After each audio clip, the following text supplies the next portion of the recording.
Dale Carnegie, in his international bestseller, How to Win Friends and Influence People, identified one of the key aspects of influencing is to have a genuine interest in other people.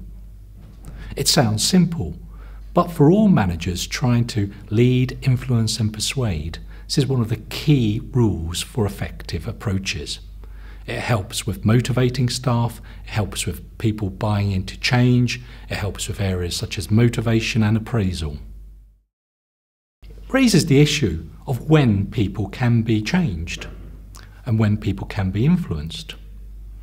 Well, when thinking about this, it's important to understand that for many people, change or doing things differently is not going to be seen as a problem. So the first thing any manager has to face is people's apathy to doing things differently.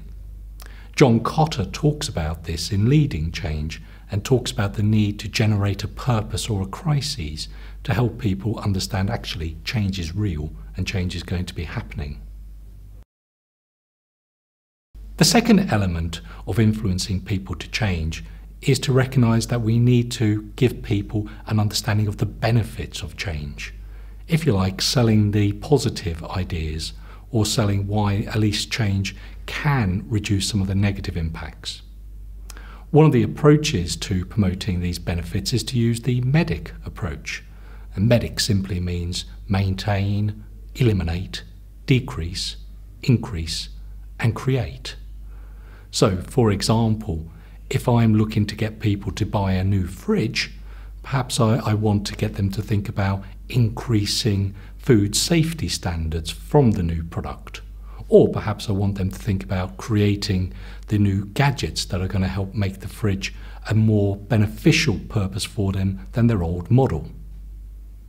Same way when dealing with people issues, we need to think, well, what is it going to mean for people? What is this change going to mean in terms of maintaining, eliminating, decreasing, increasing and creating?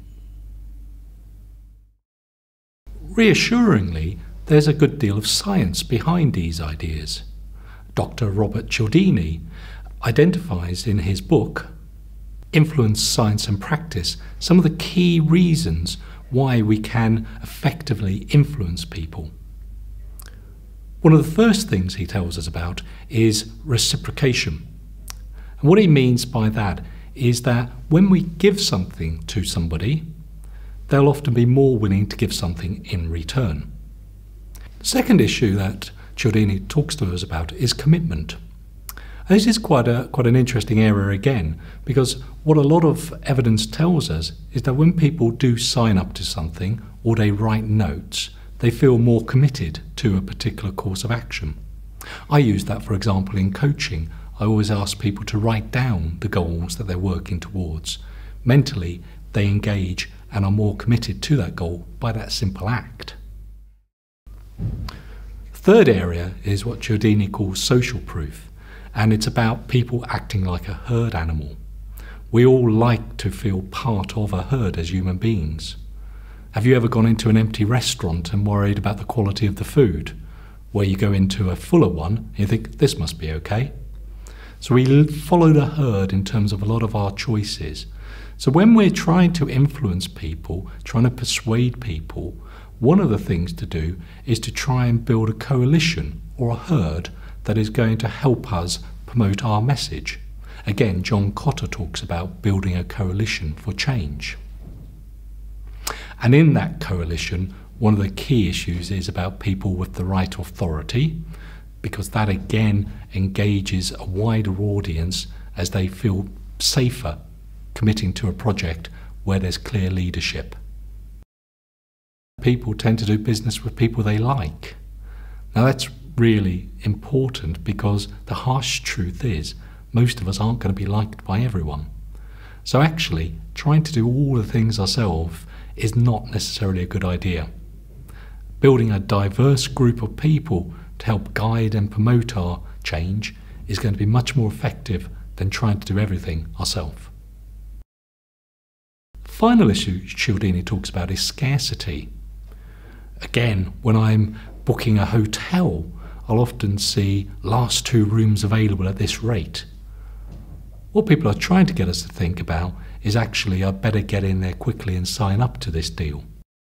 The next thing to think about is how people can be influenced. Dan Pink in We're All Sales Now explores this issue and picks out 3, I think, crucial points. First, we need to tune in. He compares it to a radio frequency. We need to find the frequency that the other person's on. So we need to tune in to their body language, we need to think about the way they're talking. That then moves on to areas such as behaviour. Again, some people adopt matching approaches when they're in communication with people, both through language and body language. But on a more subtle level, it might even think about things like ties. A client of mine recently made it clear that everybody in this business wears a tie, Stephen. I make sure I wear a tie when I'm in that particular employer. I don't always do it, and for others, actually, it's more natural and comfortable not to. It's about thinking about our behaviour and matching it to other people's expectations. The third element is around context. And this is about making sure the messages that we send out have a context.